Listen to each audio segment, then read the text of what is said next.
या कुन्देन्दु तुषारहार धवला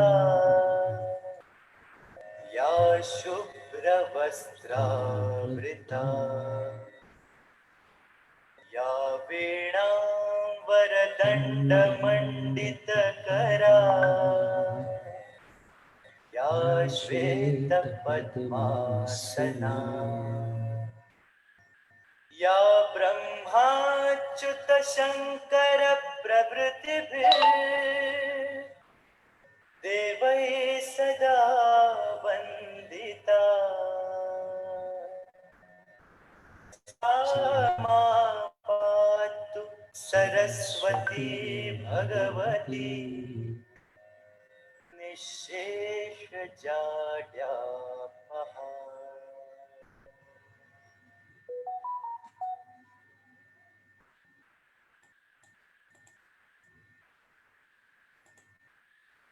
राजश्री सोल से सारी अपडेट्स पाने के लिए बेल आइकन दबाइए।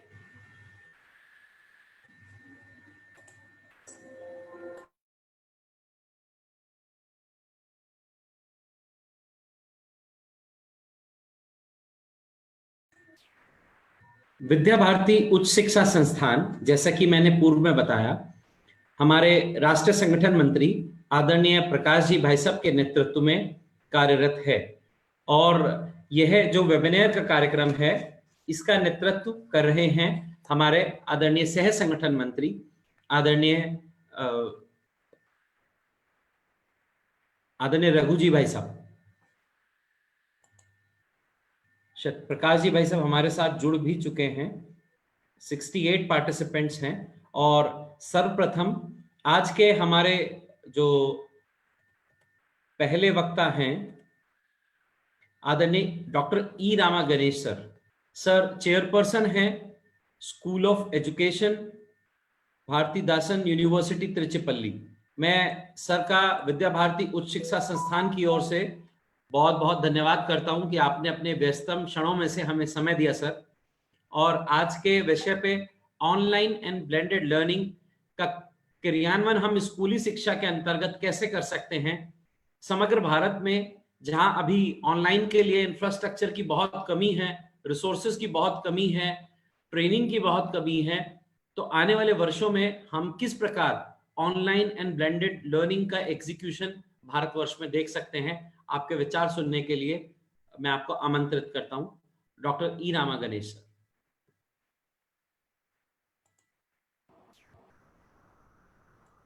Namaskar to all.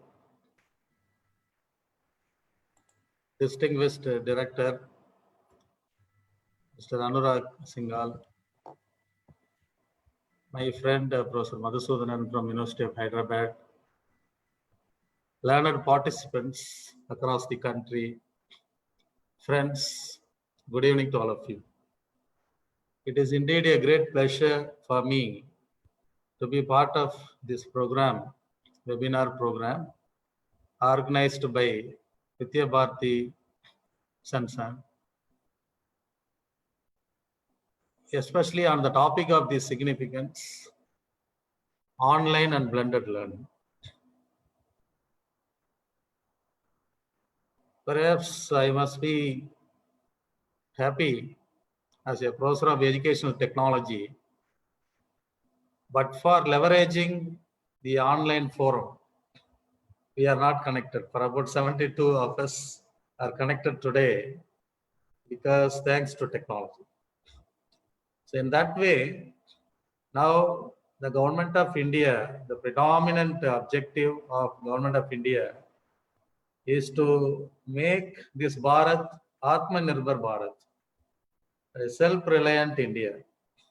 The country has to become self-reliant India, make in India. So our Prime Minister Ji has been pronouncing across the people that we love to put our mind together back so that we would be able to stride towards achieving Atmanirbhar Bharat, self-reliant India. Friends, I am sorry to say that I am not good at conversing Hindi. Thoda thoda malum hai. I have been traveling, all parts of India as a NAC peer team member and even NCTE, but still I am learning Hindi. So kindly pardon me, I would be able to speak only in English. I deliver a lecture in English on online education. And I think there are two important reasons why online education is important or blended learning is important. Number one, perhaps we have to visualize the content that we deliver across to our audience, or the stakeholders, or the students. So we have to make them visualize the content. For the matter of fact that we would be able to provide multi-sensory experience. We would be able to provide multi-sensory experience for the students. Because our students are the youngsters who can in turn address the national agenda and national issues. Therefore, this country trusts youngsters because this part of the country has got largest youngsters. We have got for about more than 50% of our population are youngsters from 13 to 18 to 23. In that way, if we produce our youngsters as skilled forces, I think we would be able to achieve our target of making this country self-reliant. So in that way, I think we have to take care of our younger ones so that they would be able to address the national issues. And it gives me great impetus to remember the great saying of the chairman of Sony Corporation. He wrote a book made in Japan. He says, I take care of my people, they take care of my machines. I take care of the people, they take care of my machines. In that way, I take care of my students and they take care of my country. So I think taking care of our students in all aspects is very important because they are the torch bearers. They are the instrumental for achieving the targets or objectives of the government. That's very, very important. So therefore, now technology has become part and parcel of our life. Sometimes we are apprehensive whether you would be able to survive without the technology. I think America recently, a couple of years back, they conducted a survey, conducted a research with school-going, college-going children. They were prevented using mobile phones for 20 minutes.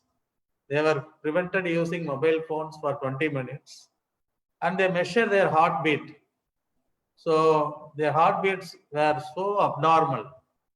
So comparing, the earlier ones and now, the heartbeats were so quite abnormal. And they found out a disease called nomophobia. That is no mobile phobia. So they come to the conclusion that mobile phones cannot be burned. Suppose if you prevent them using mobile phone, then they will be afflicted with nomophobia. Similarly, they were prevented using Google search engine for about 20 minutes. And they found that they were afflicted with Google discombobulation. So discombobulation is a kind of disease now. So therefore, what I want to say, technology has become part and parcel of our life. But sometimes we are very apprehensive. The way we come across high-profile technologies, sometimes very interactive technology, we come across immersive technology like augmented reality, virtual reality, artificial intelligence. So it makes us sometimes apprehensive whether the technology would replace the teacher in the days to come. Friends, I tell you, even 1,000 years to go, the technology would not be able to replace the teacher. But what would happen? A teacher without using technology may be replaced by another teacher using technology. That would happen. Therefore, what I am trying to say, both online learning and blended learning are two sides of a coin for a teacher. So if you don't use technology, sometime you will be replaced by another teacher who is using technology. That would happen. Because we already come across a paradigm shift in our pedagogy and institutional change that, we have a beautiful shift from brick institution to click institutions. So gone are those days we were accessing brick institutions. Because of the outbreak, pandemic outbreak, we are in the midst of pandemic or COVID outbreak, we are not able to access our institutions, the brick institutions. So we are able to access only click institutions. Am I correct? So we create, kind of link, and we are all connected through link. Although we are not able to be physically, connect ourselves, and we connect ourselves virtually, but still we continue to have our rhythm. We continue to learn. We continue to share our expertise. We continue to share our ideas. And in that way, we appreciate the way the online learning comes up. Friends, Vidya, the name of the institution, Vidya Parthi. The Vidya in Sanskrit, a place where you can get wisdom. So in that way, Guru, the meaning of Guru is a one who dispels darkness.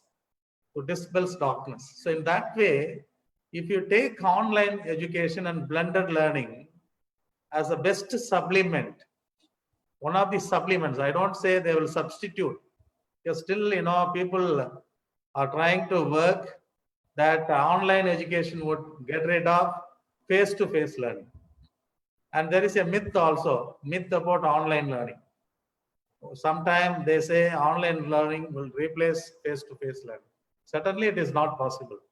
Perhaps online learning will be the best supplement for face-to-face learning. Both are very important. The blended learning is very important. That's what we are going to discuss.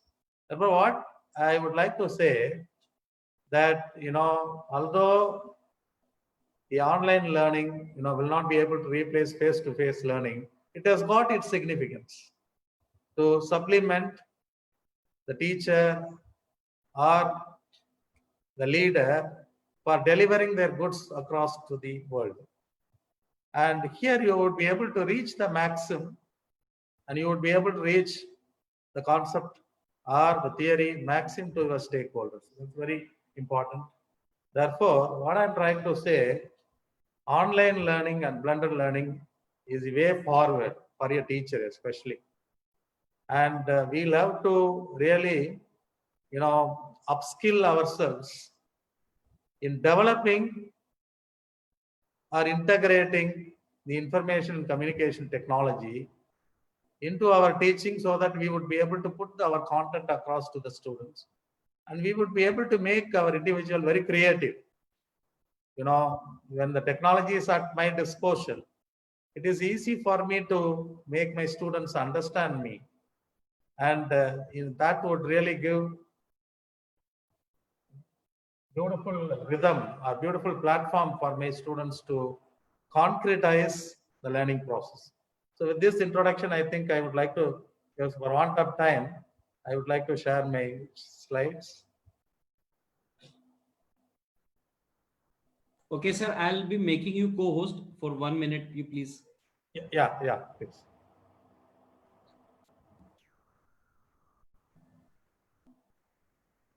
So now we have got the shift also now. We are experiencing the shift from pedagogy 1.0 to pedagogy 4.0. Why? Because we are in the era of industry 4.0 revolution, where IoT is going to play a vital role. Information, Internet of Things is going to play a vital role. I think we have got to prepare our students, to address the industry 4.0 revolution also. Because the very predominant aim of a teacher, is to make your students to become what they want to become. Sometimes your students, may become entrepreneurs who can address the economy of this country, or employable. So in that way, I think we have to make our students address the industry 4.0 revolution where IoT is going to be instrumental. Therefore, technology is a matter of fact. Technology is a way forward. We have to integrate technology. But friends, I think we are able to experience a scenario where teachers are digital immigrants and students are digital natives. Teachers are digital immigrants and students are digital natives. So immigrant in the sense that whenever new technology is introduced or new technology is launched, teachers try to learn those technologies. But by the time the students master the recent technologies. So this is a gap actually we experience. Teachers are digital immigrants and students are digital natives. That sometimes create a big gap actually. So therefore what I am trying to say, we teachers have to become digital natives now, so that we would be able to win the confidence of our students. Because we have to prepare our students to win the confidence of the industry and institutions. Because in turn, our students are going to, rise up to the expectations of the industry and institutions. So we have got to prepare our students now. So if it is the case, Sir, I think you we are have you can vital share your role. slides now. Yeah, I would say.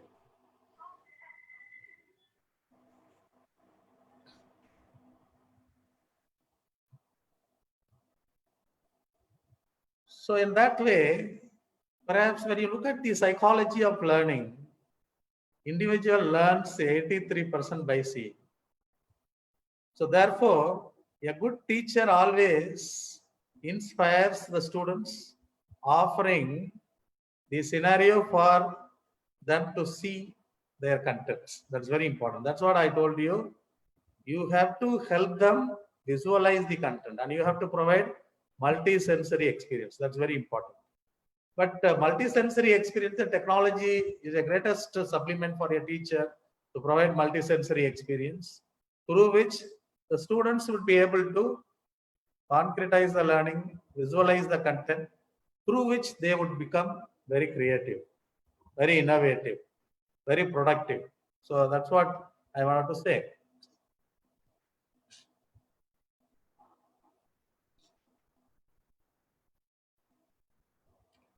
Friends, I would like to throw light on the panacea for the crisis. Online education is the panacea for the crisis. I think when the director, Mr. Anurag Singhal, was talking about, during the post-pandemic period, the role of online learning is very important. I think I am admitting for the students. Maybe the host has to admit. Otherwise, it will be a great disturbance to me. That I am doing, sir. Not a Okay, problem. that's You good. please Yeah. start. So online education is a panacea for the crisis, because students are sermonizing the large number of online education is sermonizing a large number of students in the globe, and now we are able to deliver students across the globe or participants across the globe. In that way, we are able to exchange our ideas and we are able to collaborate our ideas with the high profile institutions. So online education is very important for sermonizing the large number of audience in terms of our delivery. And you see, now overnight shift of normal classrooms into e-classrooms. You see, suddenly we were afflicted with pandemic, and sometime we were put in dark and we did not know what to do, because we have been brought up in such a way, meeting our students in person. But now you see, in the pandemic, you have to somehow deliver your goods to the students. And you see, now you would understand the importance of the role of online learning right now in the post-pandemic crisis, especially. We are able to touch upon the online forum or LMS learning management system or learning content management systems. But for them, we would not be able to really help our students continue to learn. And you see, now we are connected through Zoom or Google Meet or Cisco WebEx or Microsoft Teams. So these online forum helping us to arrange, organize webinar so that we would be able to connect ourselves to the students. So as I told you rightly, from face-to-face lecture to online class, there are so many issues actually. Recently, I went through one of the news items which has been published in the Hindu that American students were fed up with online learning and they don't come forward to pay the tuition fees to American universities because they badly need face-to-face learning. Sometimes this is the case, but still it is the best alternative. That's what I wanted to say. It's the best alternative. So you use it as an alternative. Online classes is only alternative. But I appreciate the blended learning better than online learning. But still, we are in the pandemic. We are in the midst of the pandemic. I think we have no other ways to go. Therefore, we thought we would leverage online learning. You see, the time flexibility and immediate feedback is possible here through online learning. Immediate sometime 1 hour lecture, you would be able to deliver your goods. And if you send the feedback link, everybody will be able to offer their feedback. So that is possible. This is the panacea of crisis. I mean, online education is a panacea during the crisis.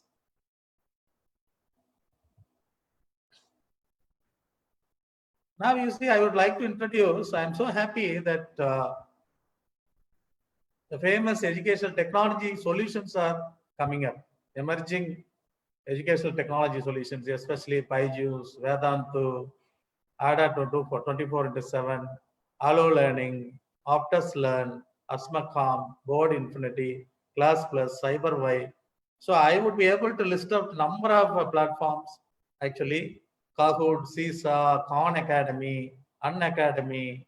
So despite of ePathshala, Kurugu Swayam, despite of leveraging EDX, Coursera, Udacity, FutureLearn, Aulition. Now what happened? We have got plenty of educational technology solutions through which students are able to collaborate and they are able to upskill themselves. I'm so happy that a number of edutech solutions are getting emerged, and that would really facilitate students to upskill themselves and clarify their queries. At some time, they would be able to master their contents, master over their contents. So they don't have to rely on only the classroom teachers. Other solutions are very important sometimes. So in that way, now the students are left with a lot of edutech solutions through which they don't have to rely on the classroom teacher. So they are able to update themselves with the recent development in their content. This is another important thing which I would like to. Now, the post-pandemic in education ecosystem, you see the blended learning will dramatically increase. The high input operations, and it is able to move the content online, and it is able to conduct a discussion, debate, and guided learning practices. This is another important scenario we experience post-pandemic period.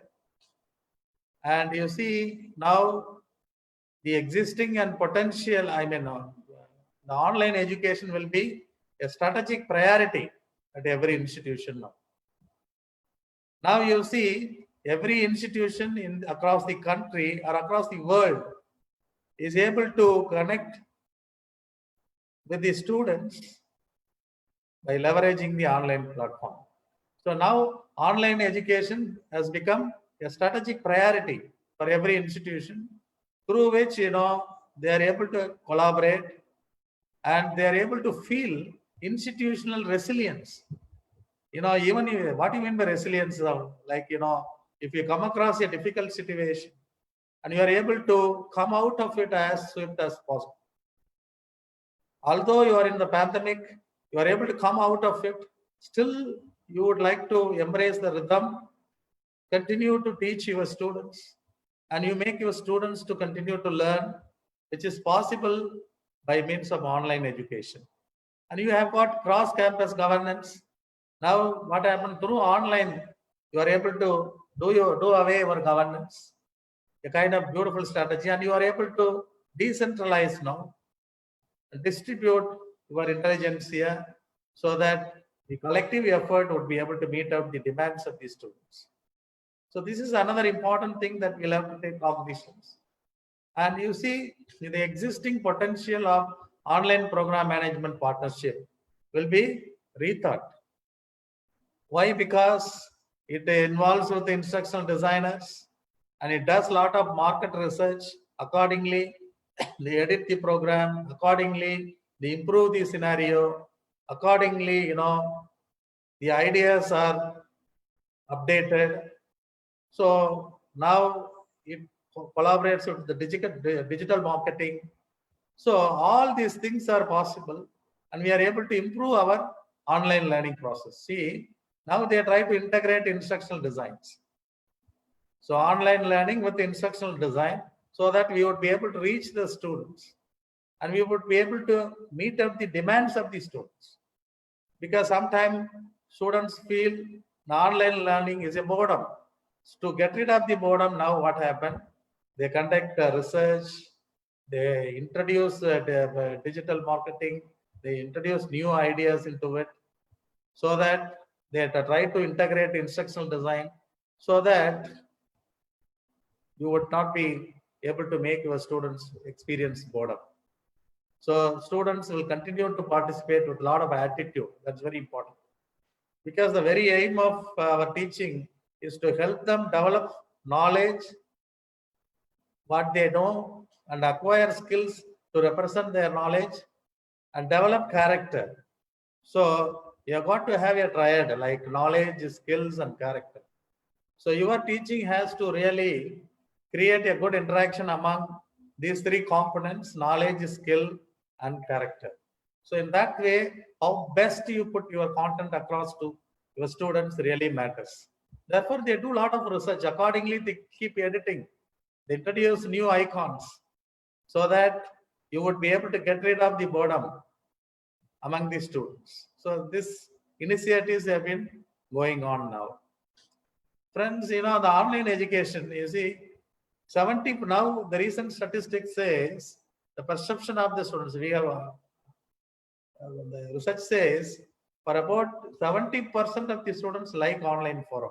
Only 26% dislike for certain reasons.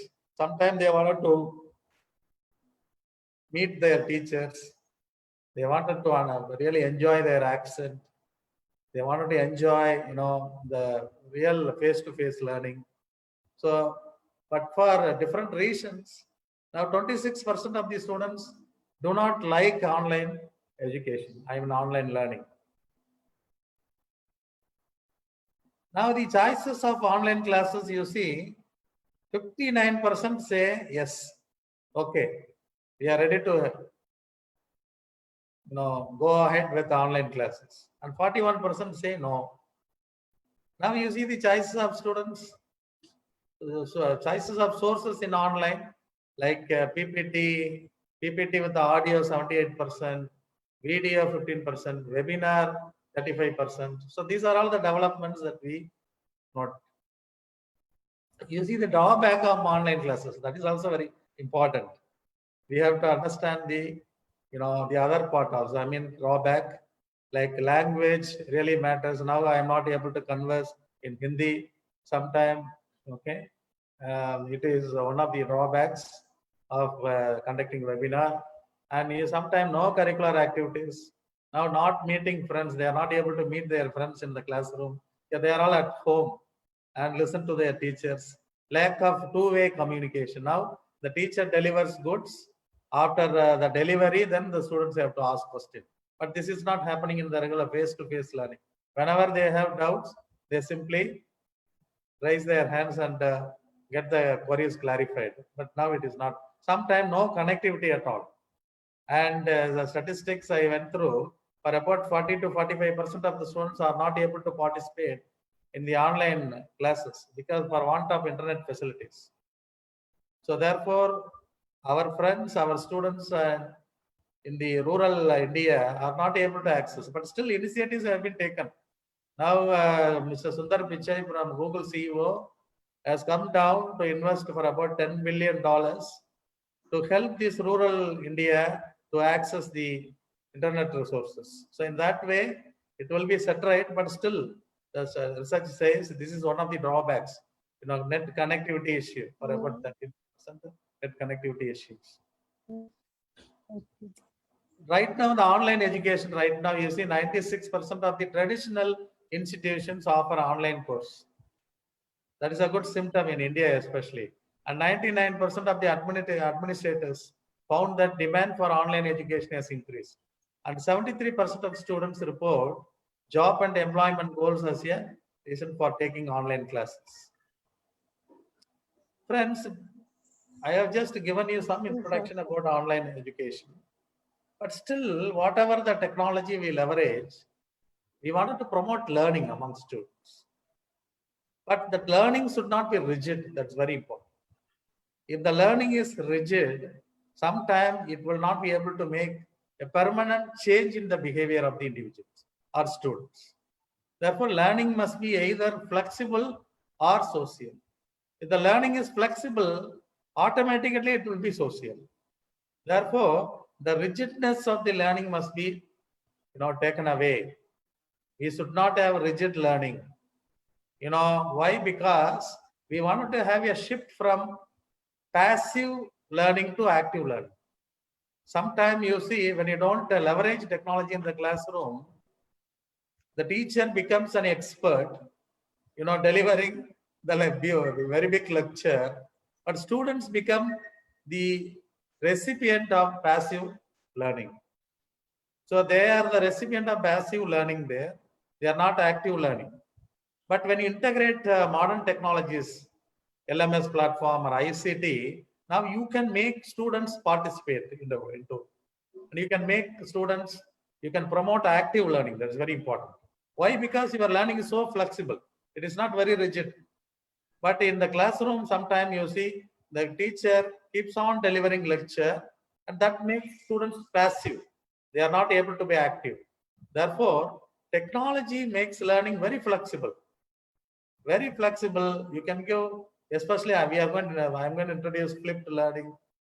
Sometimes you give a lot of exercise to the students, so the students put their mind back and they're able to actively participate and they're able to create. That's very important. So sometimes you have got to create, you have to make students constructivist. So that is possible. So learning must be flexible and social. Why? Because the students have to create social impact. That's very important. Learning has to create social impact.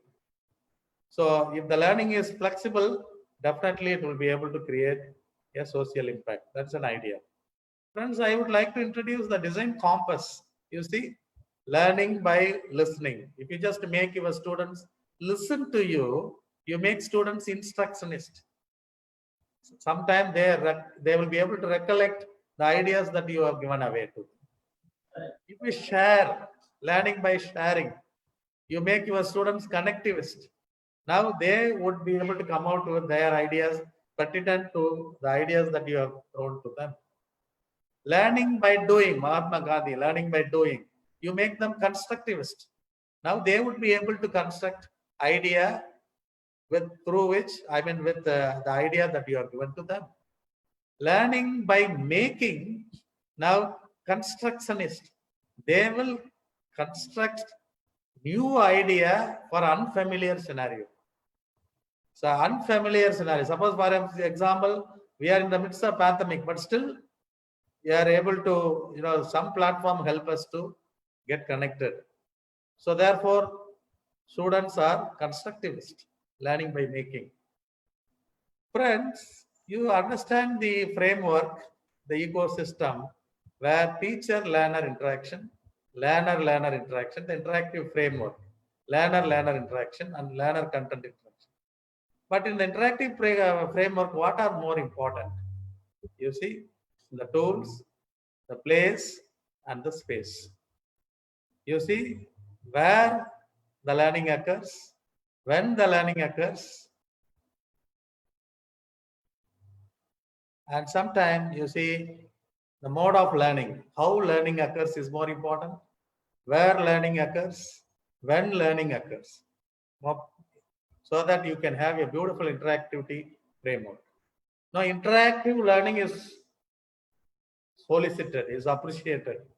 Therefore, the learning must create good interaction among the stakeholders, along with the teacher. That's very important. So in that way, you have to understand the learning interactivity. And now I would like to introduce learning ecology. You see, you've got physical and virtual. Both are important. Perhaps you have to strike a balance, I would say. The teacher has to strike a balance between physical and virtual learning. You see, in this quadrant, you have got on campus, in class, the physical learning. The teacher is in the classroom, students are in the classroom, so face-to-face learning happens. That is also important. You see the next on campus, out of the class. So on campus, out of the class, in the sense you see you are on the campus, but out of the class. Sometimes you take them to field trip. You take them to some place where you can project your learning process. You see the virtual learning off campus, in class.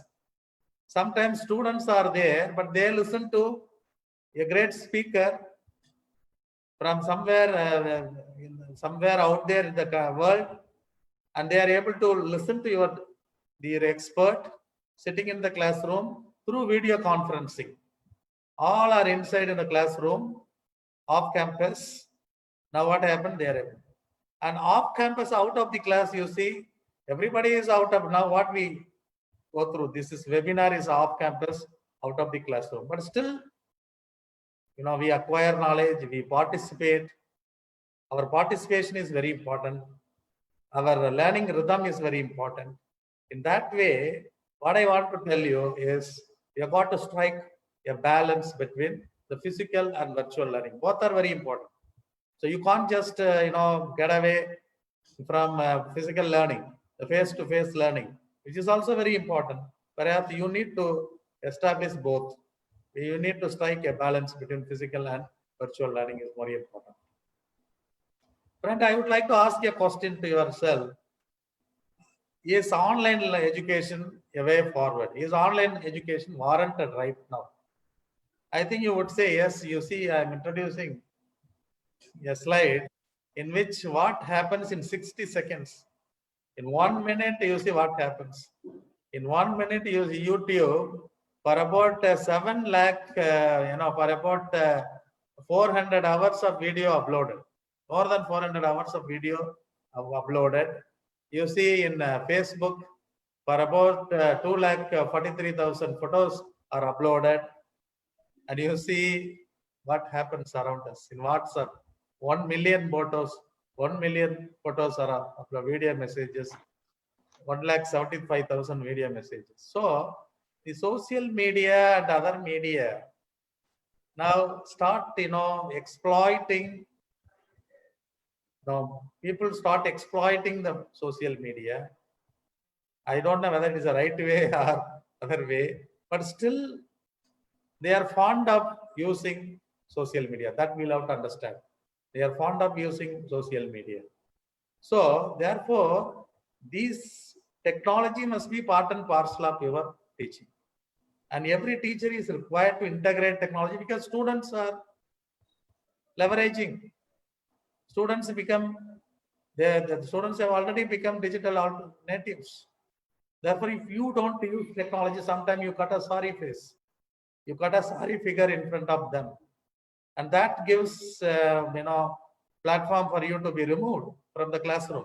Therefore, technology is mandate for your teacher to use. You see, more than 800 million use Facebook. More than 2 billion views YouTube. 14 million articles have been downloaded. So likewise, you see, people are very much interested. You see, even in India, for about 92%, the people use WhatsApp and 54 Facebook. This is the statistics I'm introducing. So what happened? There is a big shift from a paradigm shift from central nervous system to digital nervous system. This is a shift actually. Central nervous system to digital nervous system, because every knowledge is downloaded. That is why I would like to say the distance between Hyderabad and New York is only 0 kilometer. As far as information access is concerned, the distance between Hyderabad and New York is only 0 kilometer. Because whatever the knowledge which could be downloaded by New York, the Hyderabad can download. So therefore, knowledge is downloaded. The teacher is a full-time facilitator to manage information and construct knowledge to deliver skills. You are expected to be a facilitator. If you are a teacher, it is good, but not adequate. And you have got to navigate technology to serve as a facilitator for students. So you must be able to navigate technology. In that way, there is a shift from central nervous system to digital nervous system.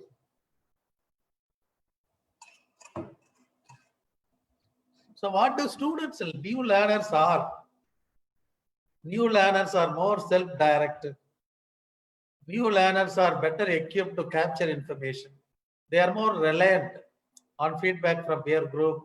They are more inclined to collaborate with their peer group, with high-profile resources, high-profile institutions across the world.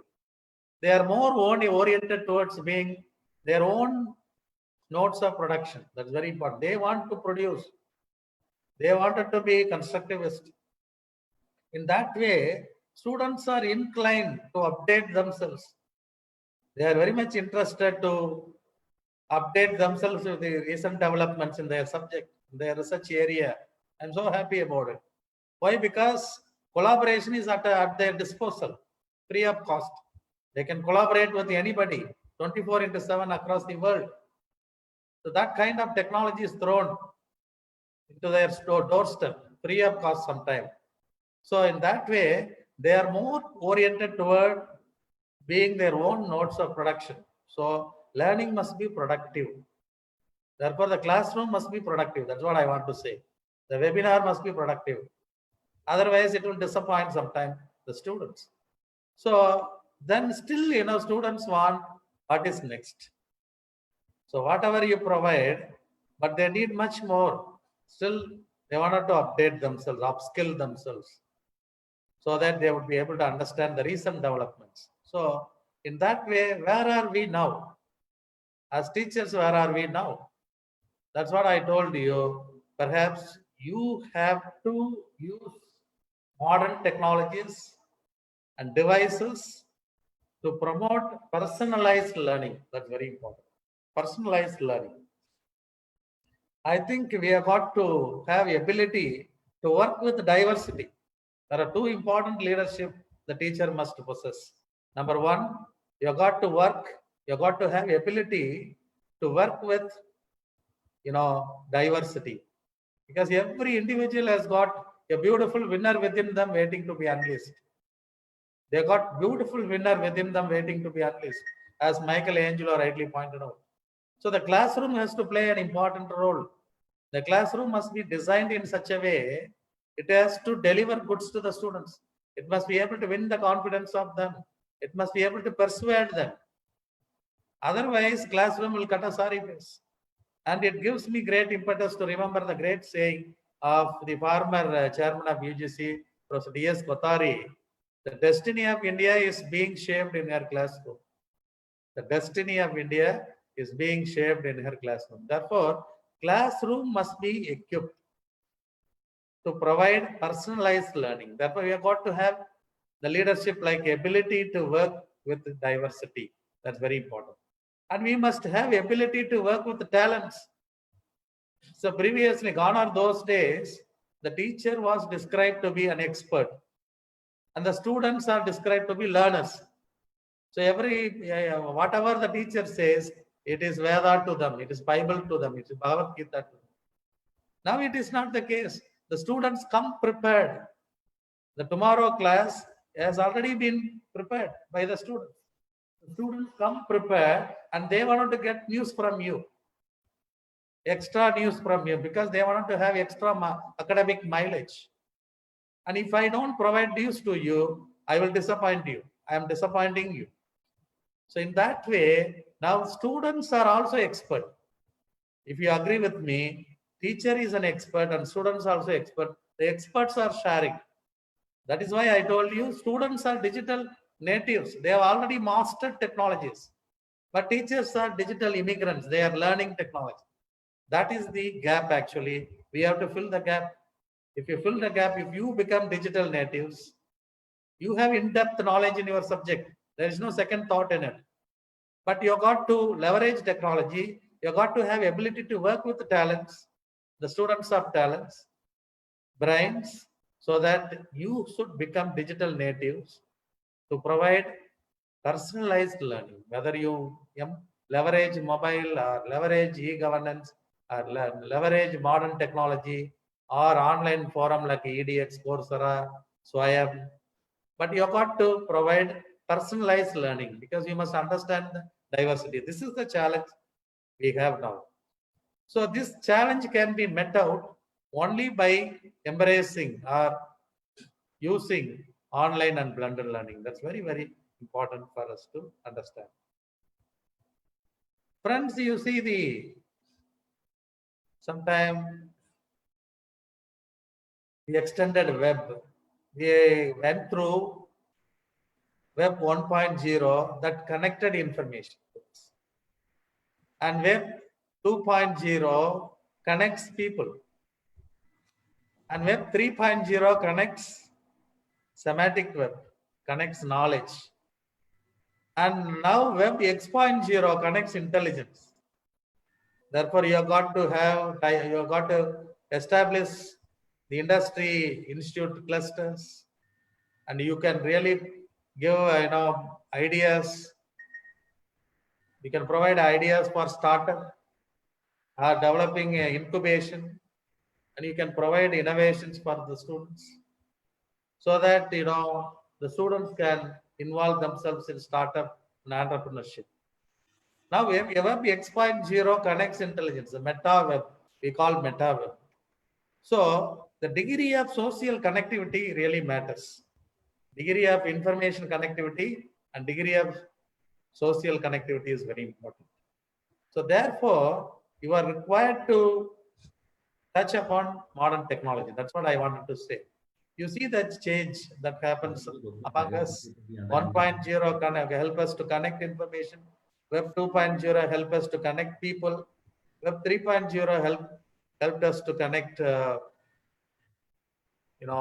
knowledge, and recent development web X.0, the meta web connects people to intelligence. That's very important. But you must understand, you must be able to travel from surface learning to deep learning. That's very important. That is the wants of the students.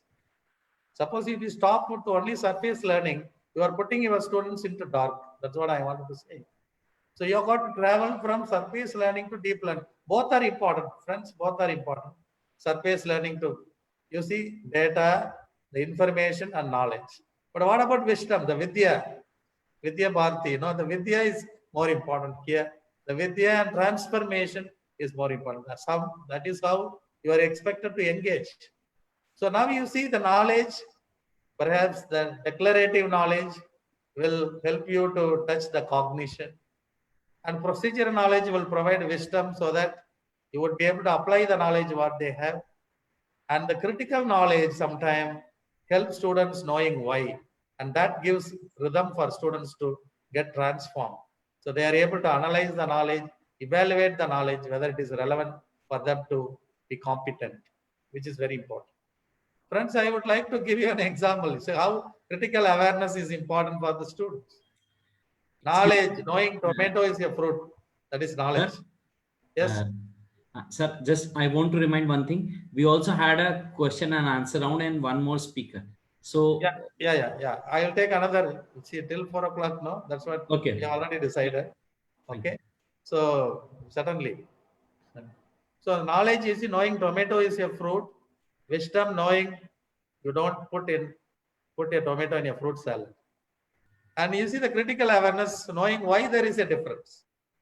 So therefore, when you launch a lot of technology, when you integrate technology, that will provide a lot of critical awareness. That's what I wanted to say. See, another interesting slide you see in 2003, people outnumbered devices. Now 2020, devices outnumber people. Suppose in your home, there are 4 people, but you have 5 mobile phones, laptop, so many devices. So devices outnumber people. That's what I wanted to say. But still skills are very important. Yes, for want of time, you see, I wanted to introduce this platform, which is very important. So in that way, I wanted to, the philosophy of, online and blended learning, you see, enabled, engaged, and empowered. That's very important. See, for online learning, you see, especially, what I want to say, the blended learning, whether you see, for example, flipped classroom. So I think you might have heard about it. This is not a news to you. The flipped classroom, you see what happened. You make students come prepared, throwing resources to them, facilitating resources to them. Now you help them come prepared. So therefore, it is completely opposite to the traditional classroom. The traditional classroom, lecture happens first, homework happens second. But here, homework happens first. They come prepared so that they would be able to rise up to your expectation in the. So they are able to control over their own learning. They are able to master skills. These things happen. And now you see LMS, learning management system. So where you have, we are able to leverage Google Classroom. The Google Classroom, sometimes is really the best friend of the teacher, where 24/7 learning happens. And the teacher is able to evaluate the students, exchange their ideas, conduct quiz programs, whatever they want. These are they were proposed disposal free of cost now. And you see now Microsoft Teams is a new idea, new online forum in which you can exchange your ideas, and sometime you would be able to evaluate your students in an objective manner. That's very important. And I would like to introduce another LMS platform, Hot Potatoes. This is also open source. Hot Potatoes, where you would be able to exchange your contact class, quiz, or match the following jumbled sentences, whatever you wanted to do. You can evaluate the students with no time. You would be able to evaluate the students, okay, and offer their performance to them without waiting for them. So this is another. And the Moodle, modular object-oriented dynamic learning environment. That's a beautiful LMS platform where the complete profile can be maintained, and any number of videos and capacity of resources can be exchanged with the students. Okay, this is one important. Now the blended learning, you see, so far online learning, now the blended learning. Now you would be able to integrate your classroom learning with the e-learning. So our department is known for e-content development. So we have been training, teachers at college and school, even university across the world. In other countries, we go and train students on teachers on e-content development, and we develop short learning objects, e-learning modules. We are following 4 quadrants. Quadrant 1, the what you call the text, e-text, and quadrant 2, the resources. Quadrant 3, as per the guidelines of UGC CEC, Consortium for Educational Communication. The 4 quadrants e-content development, we have been doing it. The quadrant 4 will be self-assessment. In that way, through e-content, they would be able to look at their teacher, and then the multimedia setup, multimedia integration. So that really attracts students to learn. That gives a lot of rhythm to develop their attitude towards learning process. And even if they have aversion towards subject, for example, especially mathematics, most of the students have aversion towards mathematics. But when mathematics teachers start developing e-content and leveraging e-content, now what happens? E-content is able to help them get rid of the aversion also. So these are the things actually I wanted to discuss with you. Therefore, what I want to say, online learning and blended learning are very important in the modern era, but they must be treated as the best supplement. No way it is going to substitute a teacher. It will be a best supplement, as I rightly pointed out. A teacher using technology will replace a teacher without using technology. So in that way, we have got plenty of, good platform in front of us to leverage. And if we leverage, now we would be able to help students concretize the content that we put it across to them. So that is an idea. Therefore, I call upon the teachers at all levels, leverage technology and use online and blended learning as the best supplement, so that we would be able to create creative individual who can address the national agenda of making self-reliant India. Thank you very much for the opportunity given to me. Now, and I would like to recollect the great saying of Francis Bacon: a prudent question is one half of wisdom. Now, I request, my learned participants to ask any queries.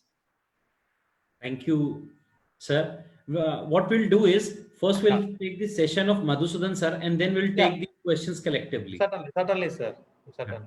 So I'd like to invite Madhusudan sir. Sir is an associate professor in Department of Education and Technology, School of Social Science, University of Hyderabad.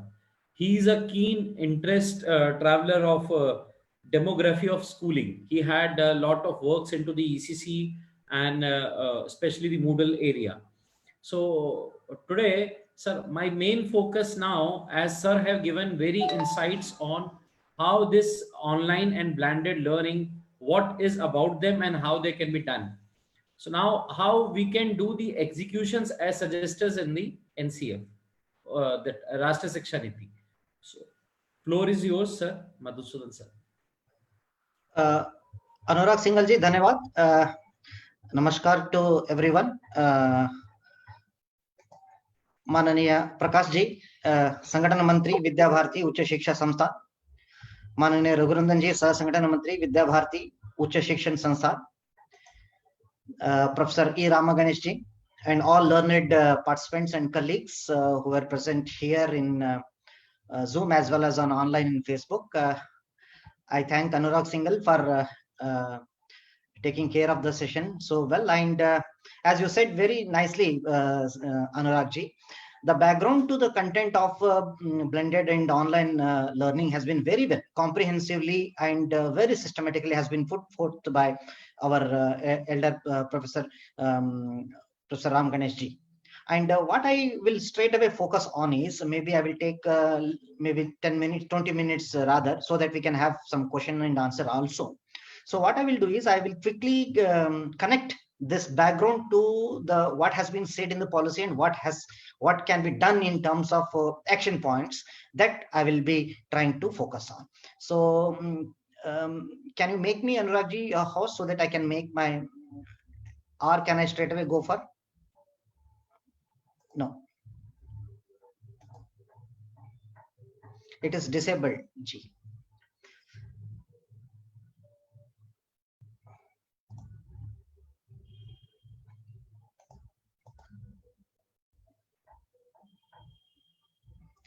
आपका audio mute है जी Anurag ji.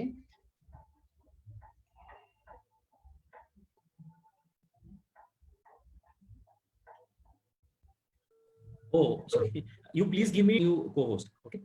It's okay, no problem. And I have a apology to make. Actually, there is some background noise from my side. Actually, there is from a distance. There is some loudspeaker is which is not in my control. Hope that is not much of disturbance.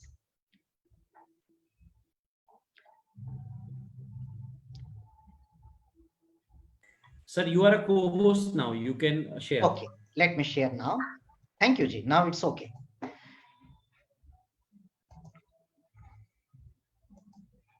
Yes, without taking much time, what I'll do is, see, when we talk about national education policy, we all have been discussing so nicely ever since, not just from the 2019 to 20, rather from 2015 to till date, one of the best discussed policy amongst all the stakeholders. And when we keenly look into the national education policy, see two things very clear. Like number one, what policy wants to make is the global best education system in this country. And also, while doing so, it's also about making global knowledge superpower our own country, Bharat, India. So in this regard, there could be many possibilities, many ways, but one central idea that policy has identified is to skill. So when we talk about skills, there could be many skills. Some of the skills that have been very clearly noticed are like digital literacy, coding, and computational thinking kind of things. And in parts, if you see, I'm not spending time on this. In parts, if you see, because this session that we are talking about mainly focuses on school education, so early childhood education, foundational literacy, even including taking care of dropouts or curriculum and pedagogical reforms kind of things, and of course equitable and inclusive education for learning for all kind of things. Policy talks extensively about all these things, but there is a strong connection between what we are talking today and to all of other things. And to this end, there are many other key areas of focus in the policy, but two important things that are directly related to us. One is technology use and integration. How we can do that is a straight focus in the policy. And also another very important area of focus is being online and digital education. Of course, with ensuring equitable use of technology, that's being a tagline. And by giving these two key focus areas, it's our job now to get into that.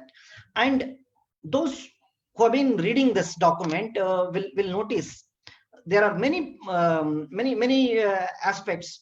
At least when I saw, there are three important aspects that are coming to my mind, that the framers and the policymakers who have worked hard on this have at least considered three important things. One is they have given the value to the bidirectional relationship that exists between education and technology. What I mean by bidirectional relationship between education and technology is like, when technology, the growth takes place in technology, it will have a positive impact on education. And when education grows, when education progresses, it will have impact on technology. This, our policy has taken very serious note. Plus, another point is, policy also has taken into account certain important technological advancements that have taken place at global level, at world level, at global level. Like, for example, whatever technology has affected the life, because in the field of, be it energy, be it in the field of public health, be it in the field of climate change, or even transportation communication, that we all know, the technology, how it has helped, how it has how technology has been leveraged in different walks of life, and why education should shy away, also has been taken very well by the policy. And another important point that at what happening at our country level, at India level, at our own situation, at local situation, it has to, the policy has to have connection with what is happening in terms of what is happening in our country in terms of digital aspects that are taking place, in terms of Digital India campaign, the development of secure and stable digital infrastructure. It could be like, for the sake of time only, I'm rushing, like it's all about universal digital literacy actually. And keeping these things in background, the policy, when we come out, and what Professor E. Ramaganeshan sir has talked about, if we have to have some action points, plan of action, how to achieve all those things, there is a lot of research that has been done in this area. And quickly, if someone tries to categorize or classify or understand how to go about from here, like for example, when it comes to online courses or blended courses or digital ICT interventions, there could be factors, and these factors can be easily classified, like for example, individual level factors, course related factors, and thirdly, technological related factors. And we at Action Points may consider these aspects very seriously into account. And from this background, I will say what exactly policy has put in front of us. Like for example, it talks about digital platforms that are there, and it also gives emphasis on effective models of blended learning, that's we are talking about. And policy also talks about the importance of creation of content, digital repository, dissemination, and policy also talks about technology integration in teaching, etc., etc. And also we need to take into account the present status of this, what is actually happening and what are the issues. If we consider this in our mind, if we keep this in our mind, this will give us an important direction from here where to make our next steps. Like, my discussion focuses mainly, there could be many ideas, there could be many points, there could be many issues that we talk about. Like, initial understanding of me, my experience puts me these few points. Like, for example, these are the one by one I will take up these points. Like, for example, especially in school education, when we start using technology, when we start using ICT, when we may use in future what is this called, online or blended learning, one has to have an understanding of what is actually happening in terms of practice, what is exactly happening. Unless we know what is exactly happening in the field, because that will help us to solve a problem. There could be, say for example, when Professor Ram Ganeshan was telling, say for example, 26 or 27% of the children were having a negative opinion about the online classes kind of thing. Like, for example, so therefore we need to understand, we need to have a problem solving approach. It could be any problem. And when we have that problem solving approach by looking into the practices, that will definitely lead to the quality in terms of rather higher quality. And therefore one has to look very seriously into the process, what actually is happening. See, most of the time what happens is, we used to hear in the past, like, there is a gap between policy and intention and practice kind of thing. See, one of the very important thing is, we don't look into the process that is taking place. So therefore we as stakeholders at various levels, maybe we are teachers in university, maybe you are teachers in schools, maybe we are teachers in colleges of different subject experts, but we need to focus on the process. Like, for example, search for the best evidences. What do I have any evidence so that I can go about this? Or if I have that evidence, can I apprise that evidence? Then try and integrate that evidence with the field, so that I can leverage the idea from there and evaluate the outcomes of the practice. So this way, teachers can be practitioners at any level. Teachers can be practitioners of solving their own approaches, and more into kind of evidence-based practice that we should be, because any policy is an evidence-based policy, and the success of evidence-based policy has to have connection with evidence-based practices. This is number one, which I thought I will share with you. Number two is, like, when we talk about integrating digital aspects into education in terms of learning, say for example, you talk about any learning management system. Any learning management system tries to integrate technology and education. This is a very beautiful connection between technology and education.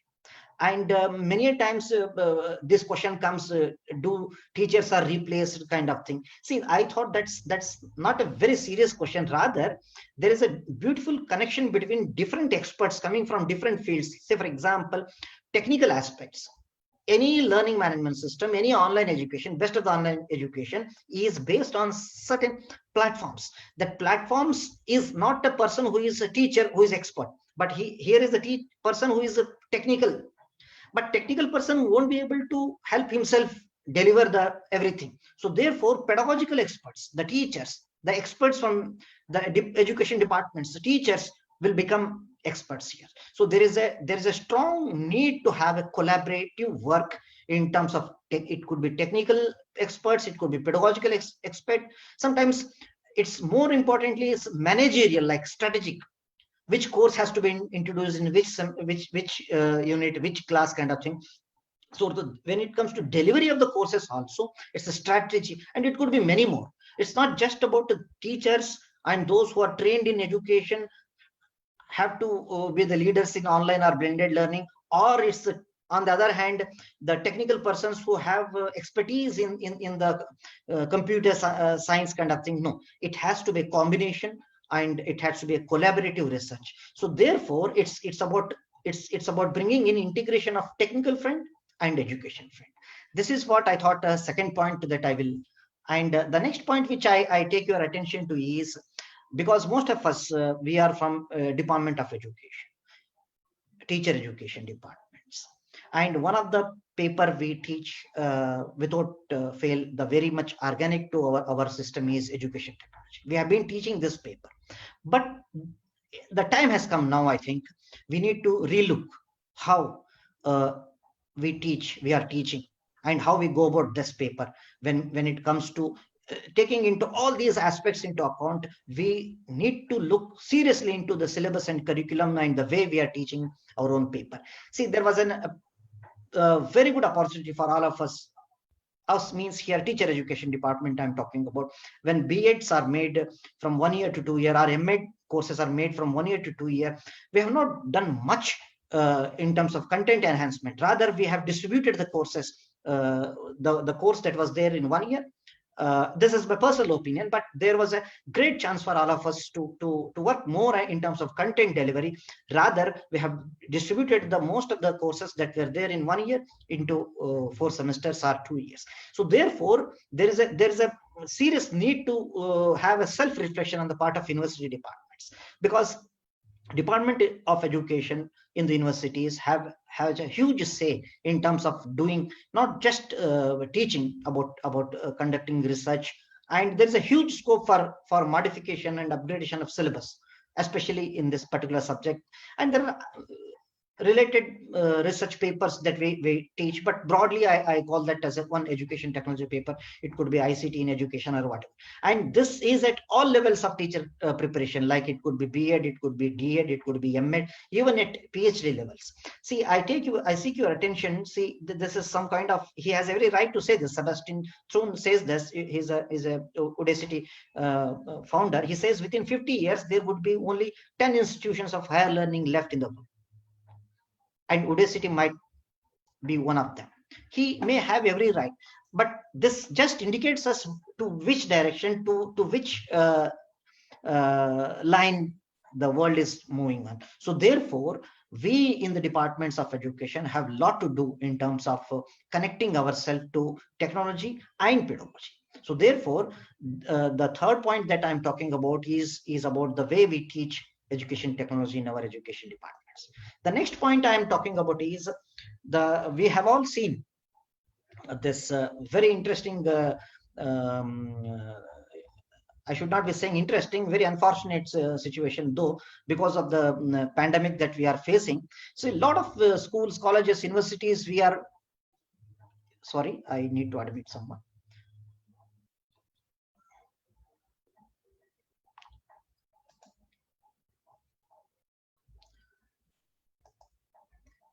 One second, please.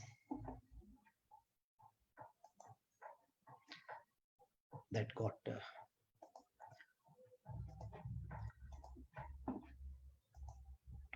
yeah. So what happened is in this process, there is a huge scope for any one of us who is interested in doing research in education sector in terms of datafication.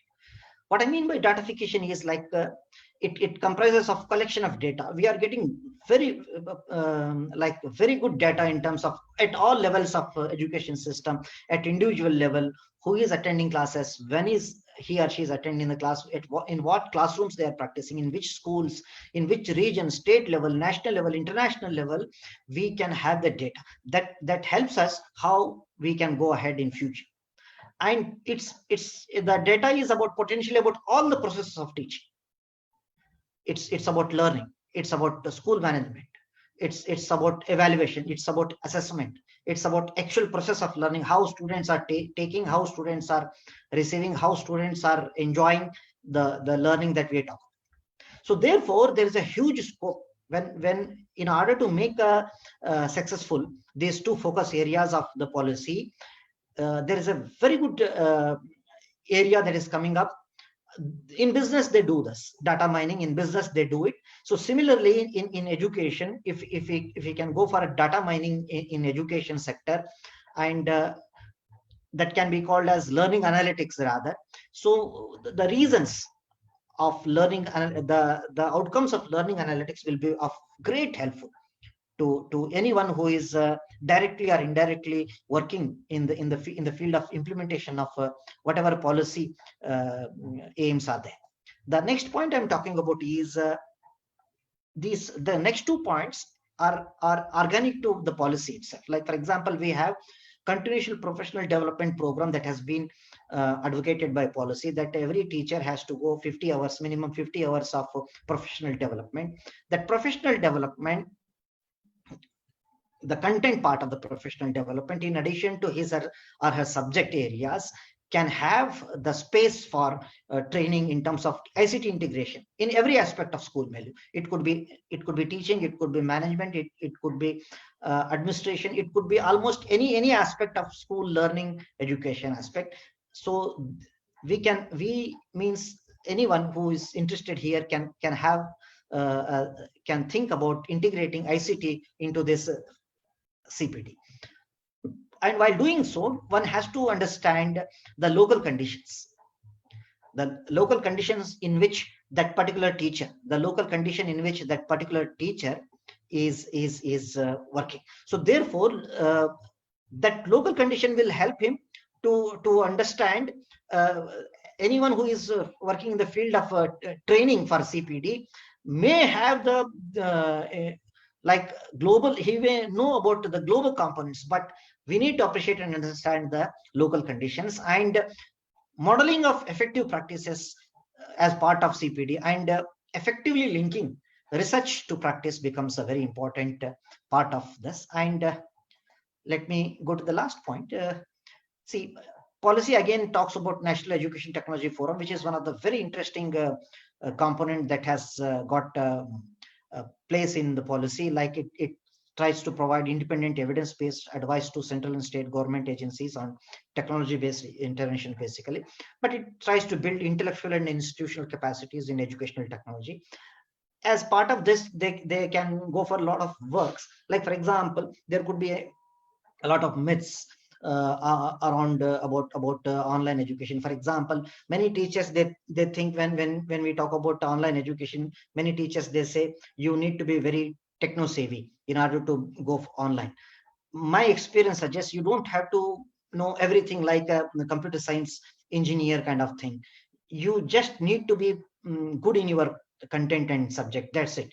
But these are myths kind of things. Or sometimes online education means, sometimes some teachers will have myths, like, for example, online education means you have to be online 24/7. This is also again myth kind of things.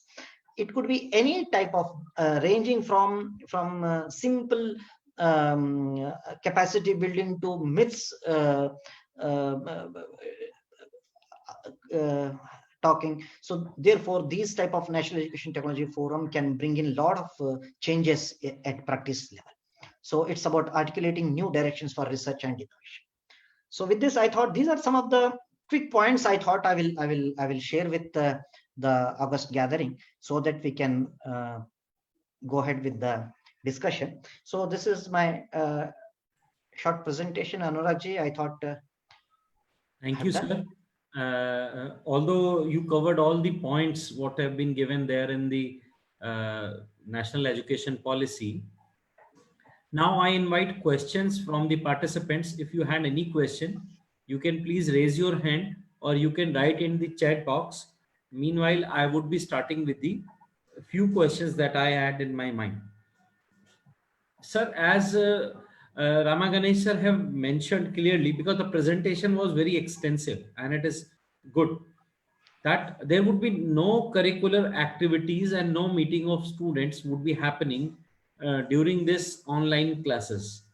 So what I feel that how things would change into this is that students learn a major portion from their through the peer learning, and peer learning is very less and low into this online setup.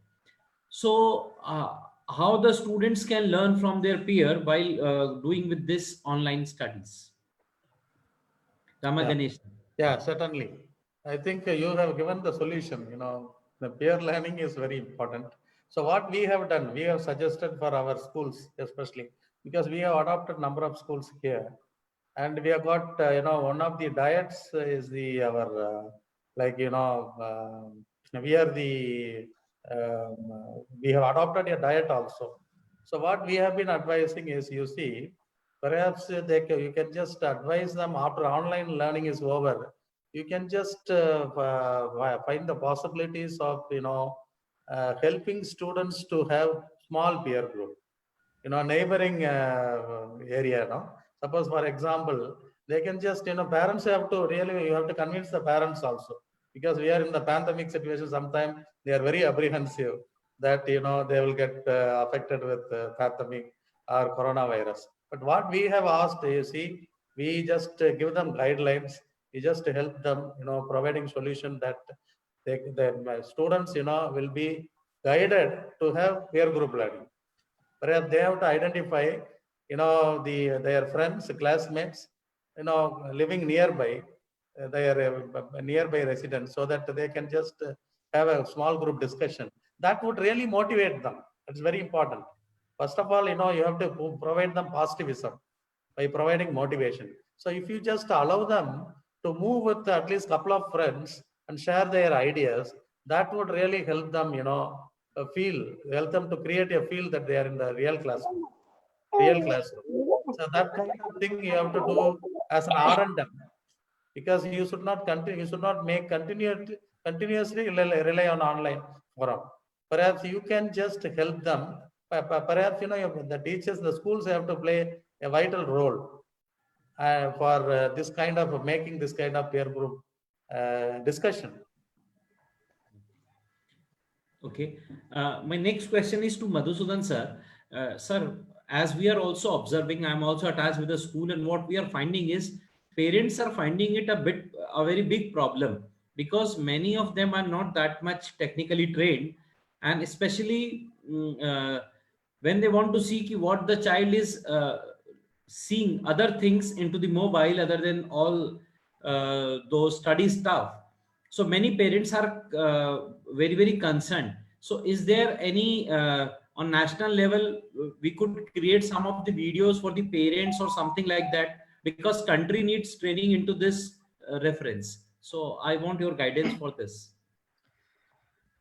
Anuragji, that concern is very well taken. Actually, it has been observed across the country, and a lot can be done with regards to involving parents education. Content can be created, videos can be created, but teachers at their own level, they have had a great opportunity, I tell you. For example, this particular situation, if you take this particular situation's example, let me tell you like this. Previously, very less interaction was there between teacher and parents in terms, because of the physical kind of things. Now, side by side, all the families, all the households where children are there are already exposed to the teachers, and teachers are vice versa are exposed. Parents now are able to observe what is happening. Previously, parents never had an opportunity to observe what exactly is happening inside the classrooms. Here, the positivity is that teachers can engage parents simultaneously, side by side, not necessarily on a regular time, like once in a month, either in the name of parent-teacher meeting kind of thing. Here, teacher can talk to parents. Here, there is a huge, possibility for teachers to there. So, but at national level, altogether, there is a space is there to do a lot of work in the field of parent education. But nevertheless, because your question relates to the kind of situation that has been created right now, and the kind of understanding that we are attaching with what is happening in terms of instruction through Google Meet or Zoom kind of things, this may not be exactly what we are talking about, blended learning or online learning. Online learning and blended learning that policy talks about is altogether different from what exactly is happening during this pandemic. These are some temporary arrangements that the schools and colleges and universities, to be frank with you, they're making their best of efforts so that they can reach to the students. But they are not, because neither schools are trained nor teachers are trained to go online fully. So therefore, these are some hard times. These hard times have to pass. Then one has to think of creating content for parents also, in terms of creating such doubts and any ideas of this sort. Thank you, sir. There is one more question by Shri Kailash Chandra ji. Now we are facing problem like internet low speed every day.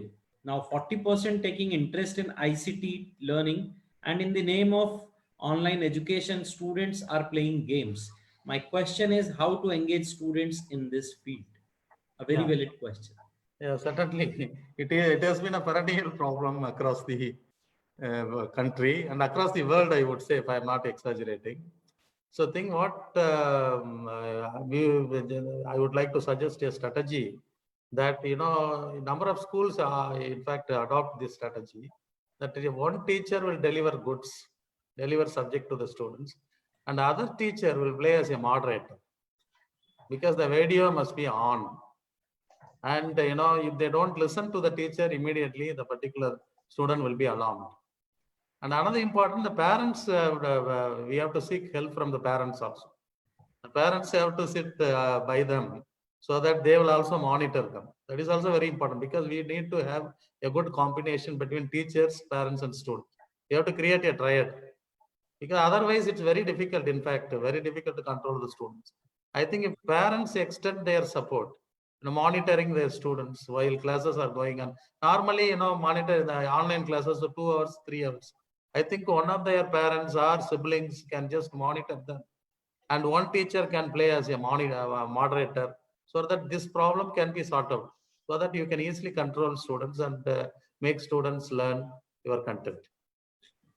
Thank you, sir. There is one more question. I don't know the name. Is there any plan in NEP to train in delivering lectures online and make all teachers technology friendly? Yes, this I think it is there, but Madhusudan sir, I think would answer it better. Yeah, very much. See, continuous professional development is very well suggested by the policy. There has been efforts past also, in the future also. There has to be continuous professional development, and the policy strongly advocates for professional development of the teachers, and it has been very well expressed in the policy.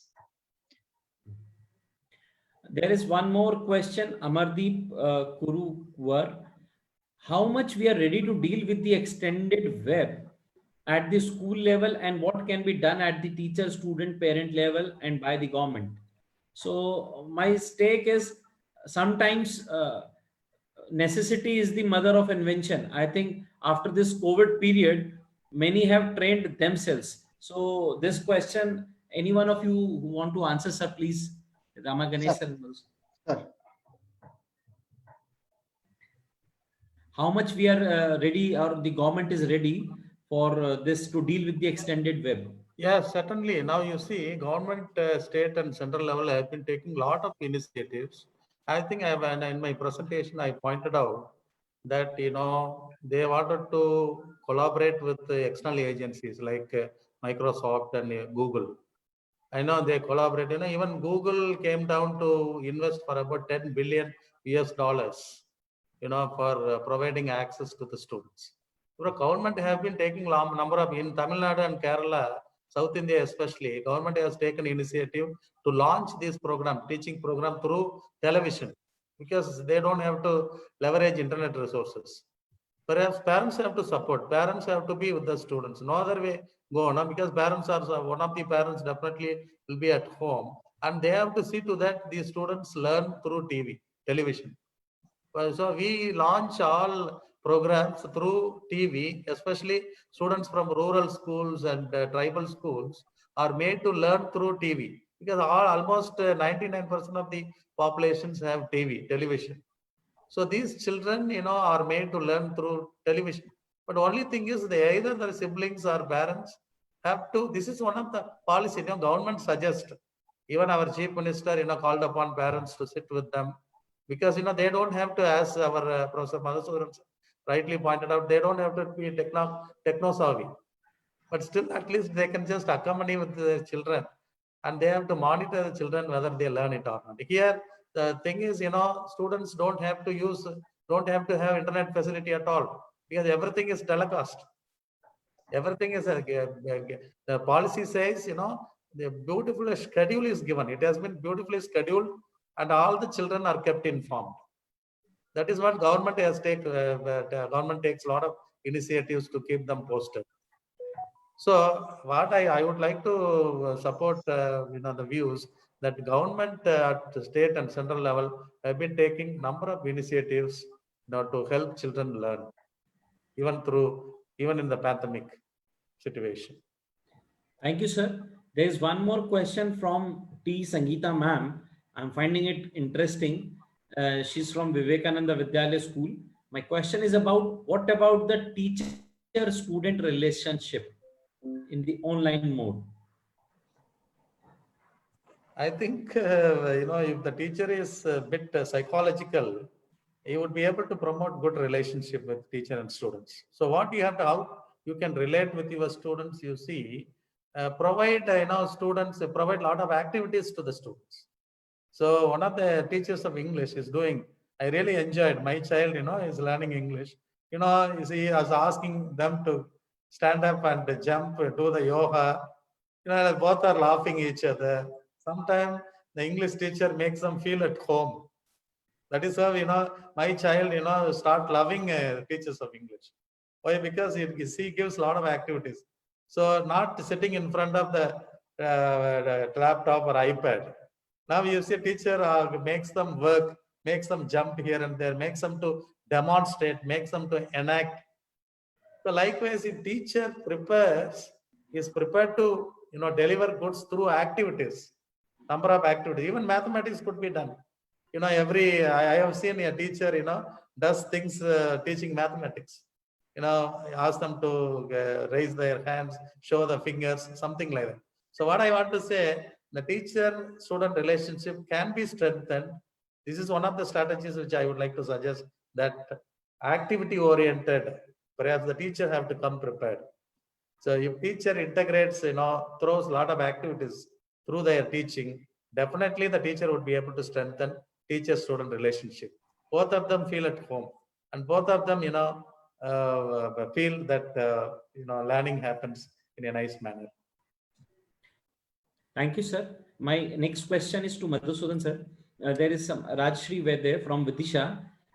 She's asking that how can skill and character building can be improved through this online education?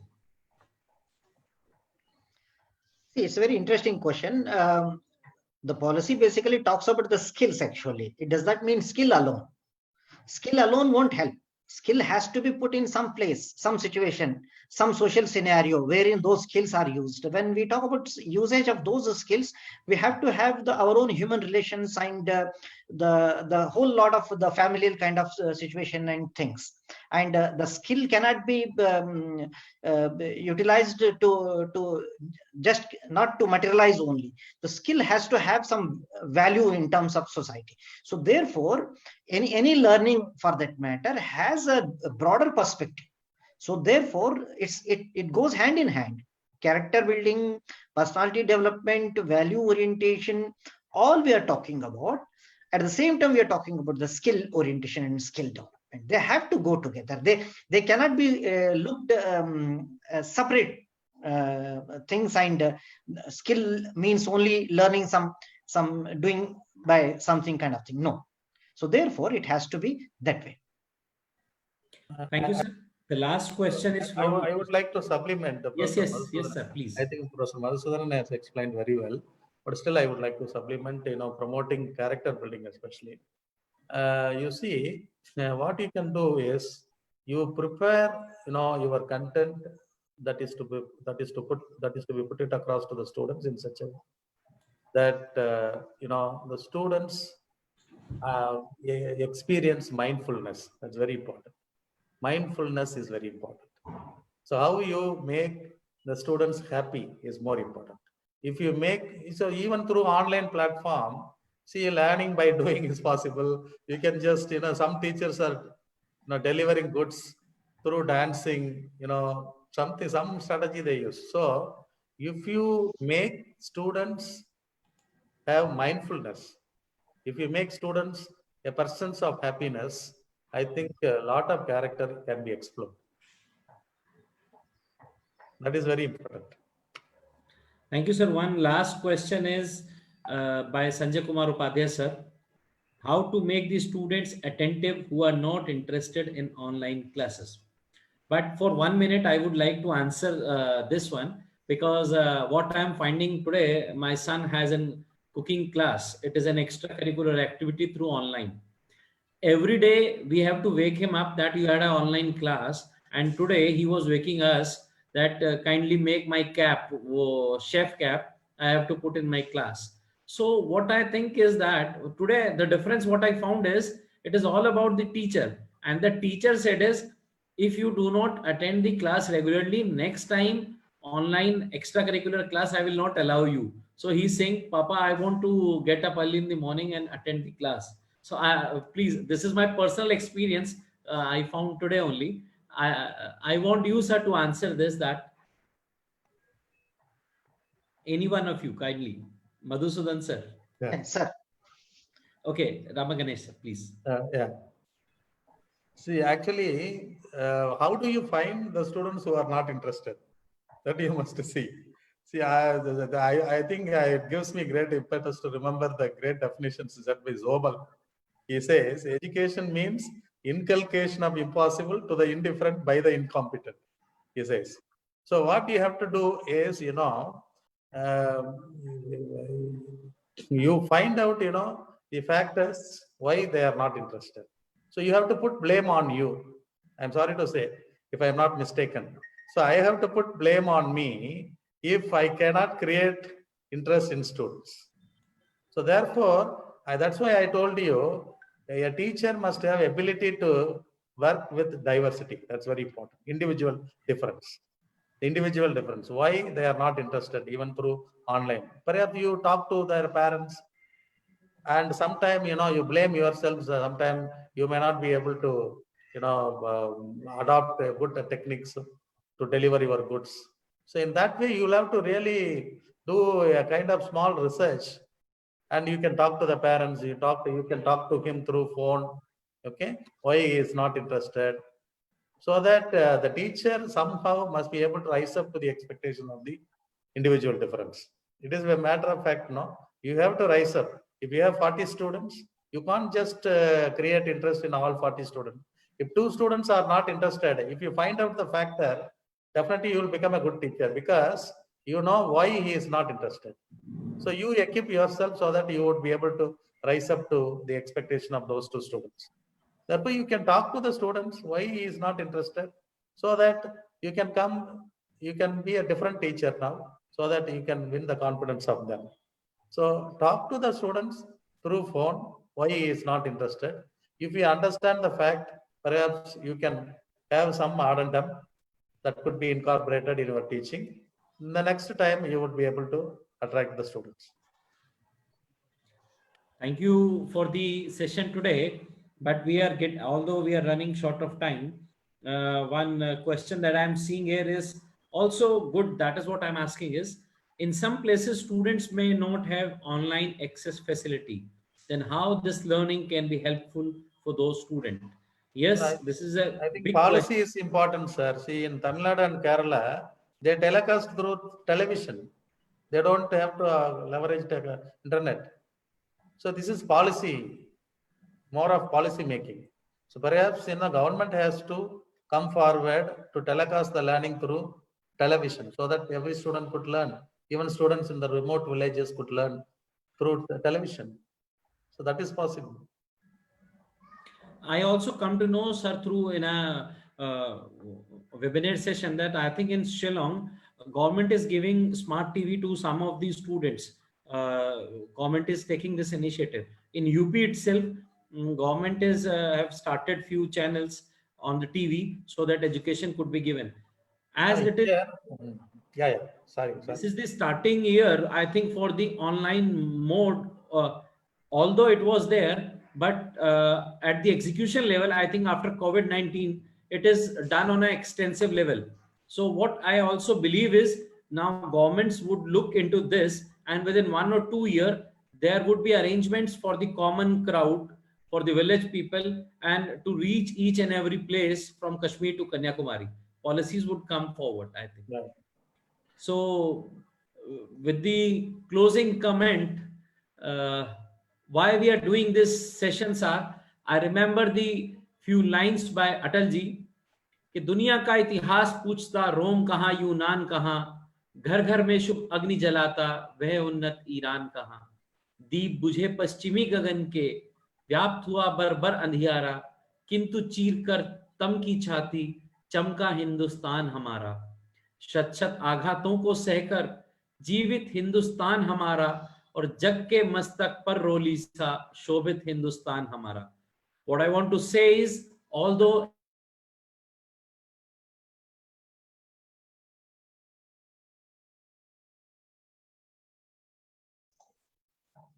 या अनुराग जी, वहां पर थोड़ा बहुत network problem हो सकती है आपके यहाँ, but we could get the sense what you wanted to say. Actually, there is some technical issue there at Anurag ji side. So Anurag ji जो कहना चाहते थे हम समझ गए हैं basically.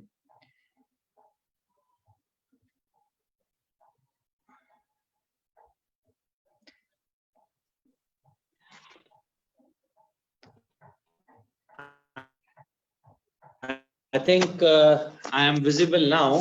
Yeah, fine. So everyone for joining, especially I want to unmute कर लीजिए Anurag ji, unmute. thank. Okay, yes. So for your given time, I also want to thank our राष्ट्रीय संगठन मंत्री प्रकाश जी भाई साहब, जिन्होंने हमें ये इंस्पिरेशन दिया इस तरह के प्रोग्राम्स को करने का, और आदरणीय रघुनंदन जी भाई साहब जो हमारे पीछे हमारी ताकत बन के खड़े हुए हैं हर छोटी छोटी चीज के लिए। From Vidya Bharati Uच्च Shiksha Sansthan, we would be doing number of sessions, and all those who have attended today, I found that your questions are well answered by both of the speakers. Thank you once again, sir, for your given time. Thank you.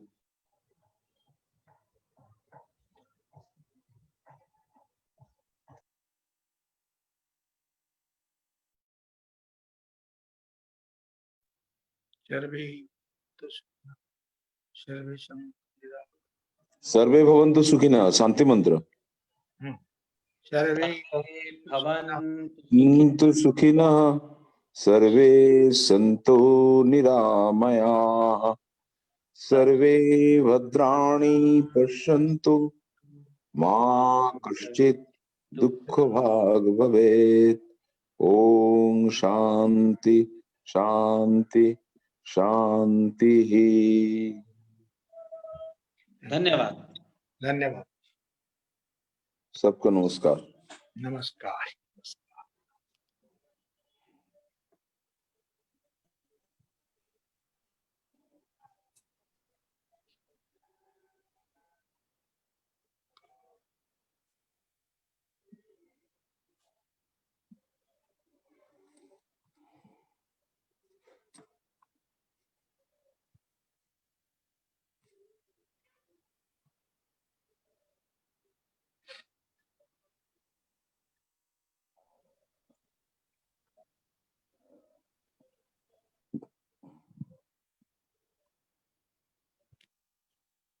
Piyush ji नमस्ते। नमस्ते नमस्ते। अच्छा ठीक है। ठीक है, नमस्कार सभी को।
अनुराग जी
ज्योतिरंजन,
ज्योति भाई,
विद्या ददाति विनयाति पात्रं पात्रवत् धनं मोति धनं धनं ततः सुखम।